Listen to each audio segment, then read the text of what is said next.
take this stuff back to your editors. Okay? You've only heard, one half of this evening's presentation about. We're going to talk about now the implications that Brigadier General Stephen Lufkin alluded to with corporations and how President Eisenhower was sold out. So now we have a body of information, and now we're going to proceed to try to come to grips with what the geopolitical implications are of this, and which is even more staggering. So what I'm going to do now is introduce someone that I feel very, very strongly about, and he came forward last September 25th. And he's not an ufologist. He's not someone who is steeped in this information. He's someone who has served our country in the bravest of ways by coming forward and using his name and his integrity. And believe me, when you get into this field, your integrity is at stake. Make no mistake about that. Criticism comes from all sections. So I wanted to introduce to you the Honorable Paul Hellyer, who, as you probably know, served as the Minister of National Defense under the Lester B. Pearson government here in Canada. And last September he said, as Michael alluded to, that UFOs are as real as the planes that fly over our head. And those words will resonate in Canadian society, as far as I'm concerned, until this issue comes to the forefront. And once again, I don't want to harp on it, but the media, I challenge you to engage this issue in the most stringent of ways. And don't let anyone tell you that this stuff is bogus, because it is information that is profound. And then we have a man here, Paul Hellyer, who's willing to stand up and be counted and say, people, please listen. So, ladies and gentlemen, Paul Hellyer.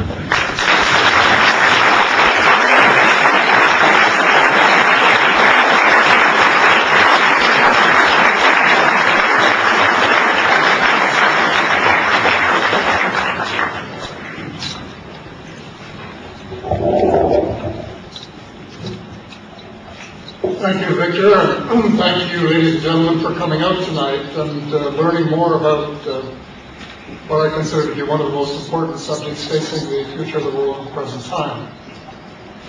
As Victor said last September, I went public as someone who believes that UFOs are real. I didn't do that on a whim. I was totally convinced.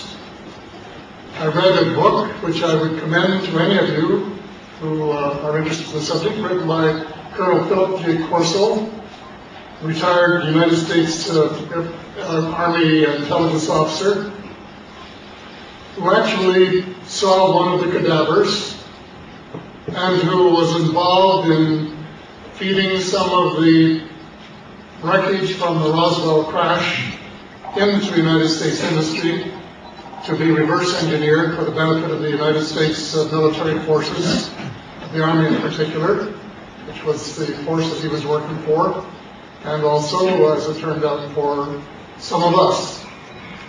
In his book, he makes it clear that some of the ideas were not new ideas, but what happened was that with the help of the technology from the wreckage at Roswell, the United States industry was able to speed up the development of a whole range of products, to speed it up immeasurably by years, and in some cases maybe even decades.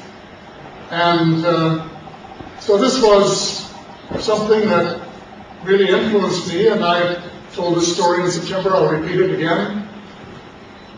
I just happened to take this book with me when I was going on holiday last summer, and I was reading it. My nephew, Philip, came along, asked me what I was reading, and I told him, gave him a little bit of the information from the book, and he said, well, I'm very skeptical, and walked away.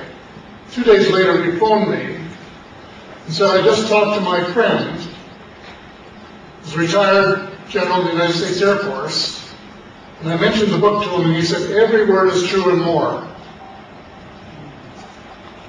Well, that was good to hear when I had already made up my mind that this was authentic stuff. I went through my mind and said, is it possible that someone could fabricate this story?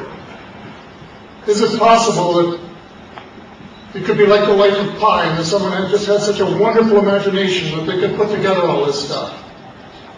I came to the conclusion that the answer was no.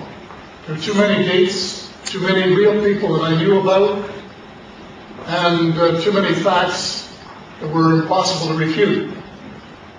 So before I went public in September, I phoned Philip and asked him if he would give me the general's number, because I had met him at a air show a couple of years earlier, and phoned him. So I did, and hello, General, it's good to talk to you, and I think Philip told you why I'm calling. It's about Corshell's book, and he just repeated every word of it's true and more. So then for 20 minutes, he proceeded to talk about the more. And there were some things he couldn't talk about, but even what he did talk about was as fascinating as anything I'd heard in a long time, perhaps until today with spending 2 or 3 hours with Dr. Stephen Greer. In any event, it wasn't the fact that there are UFOs, which I am absolutely, totally convinced there are, that made me go public. As I said at the time, it is the policy implications. I'm a policy wonk. I'm concerned about the future of our society. I'm concerned about the future of our planet. And I'm concerned about governments that claim to be democratic and where somebody other than the elected officials are running the show. And that seems to, well, that's one of my major concerns. But they're all tremendous concerns. I don't know how many of you have heard of Lewis Lapham's, the editor of Harper's Magazine's theory that the United States has 2 governments, the permanent and the provisional. The permanent government consists of the Fortune 500, the big legal firms in Washington that do their legal work, and the big public relations firms in Washington that do their public relations, and the top civil servants, both civil and military. And they run the United States. And every once in a while, here I paraphrase a little bit, they have a charade called an election. And the permanent government picks the actors to go on the stage. And once they pick them, they finance them and nobody else need apply. Because getting elected is so expensive that you need a tremendous amount of money, and they put up the money to get their men elected. And they try to pick actors that won't improvise too much. They will read the scripts the way they're written. And then they don't always tell them everything. Something I'm finding out as I'm digging deeper and deeper into this is that there are at least 2 presidents of the United States who are not fully briefed on the subject we're talking about tonight. And you might say, you've got to be kidding. But I'm not kidding. This is so tightly held that even chiefs of intelligence and presidents of the United States have not been fully apprised as to what's going on and why. So there's the issue of governance, of whether it's democracy, plutocracy, who's running the United States, who's running the world. Well, often, and I know this from experience, it's not the people you elect and hold accountable.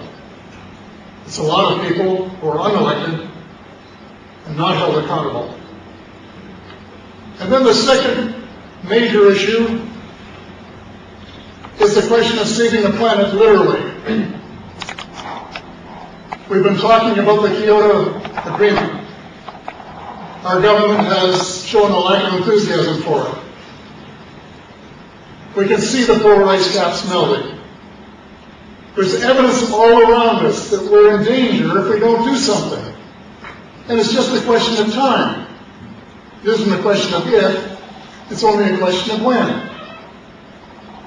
And what we have to answer is, do we care? We will probably live out our natural lives. Why aren't they revealing it and working on saving the planet now? Well, the answer, I think you probably know, is because there are a lot of people with